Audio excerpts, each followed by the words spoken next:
Doctor Faiza Bajwa vice president youth federation کو دعوت دوں گا کہ وہ اسٹیج پر آئیں اور اپنے خیالات بتائیں.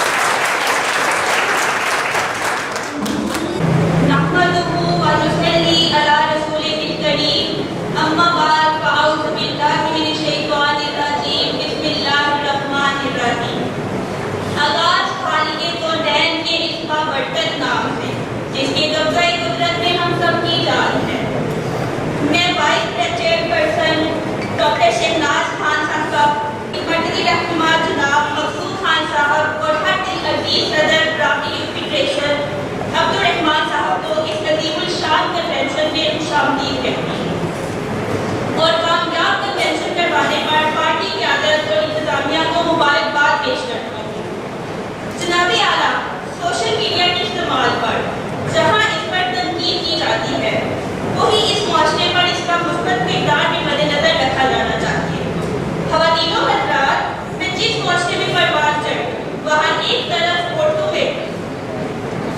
طرف عواموں میں بیٹھے سرمایہ دار اور جگیرداروں کے پرتعیش انداز زندگی کو دیکھا تو دوسری طرف نوجوانہ بچوں میں غذائی قلت، طلبہ کے تعلیمی مسائل، نوکریوں کے لیے بھٹکتے ہوئے نوجوان، جھکی کمر کے ساتھ مزدوری کرتے ہوئے بزرگوں کو دیکھا تو میرے دل میں یہ خیال آیا کہ اس کو بہتر بنایا جائے اور اس کا جذبہ میرے دل میں پروان چڑھا.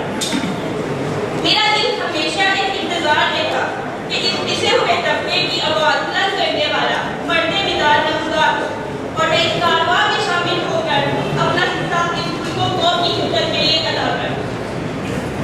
مجھے اس پلیٹ فارم سے سوشل میڈیا نے متعارف کروایا. برابری پارٹی پاکستان اور برابری یوتھ فیڈریشن کے نظریے سے اپنے خیالات کو یکساں پا کر میں نے اس میں شامل ہونے کا فیصلہ کیا. چیئرمین فواد احمد صاحب کے ویژن اور عملی میدان میں ان کے مزدور محنت کش نوجوانوں کے لیے کی کوششوں کو دیکھ کر میں اپنے فیصلے پر فخر محسوس کرتی ہوں. اور چیئرمین صاحب وہ دن دور نہیں جب برابری کا یہ نظریہ اکثریت کے ساتھ ہمارے بالا میں نمودار ہوگا اور ہم سب آپ کی قیادت میں عام آدمی کی اس حکومت کے ذریعے خدمت حقیقی معنوں میں کر سکیں گے. میں شکر گزار ہوں پارٹی لیڈرشپ کا کہ انہوں نے مجھے وائس پریزیڈنٹ کے عہدے کے لیے ووٹ گزارا. میں اپنی پارٹی قیادت کو یقین دلاتی ہوں کہ ہم اپنے قائد فواد احمد صاحب کی ایک آواز پر اپنے تمام وسائل کے ساتھ ہم قدم کھڑے ہیں.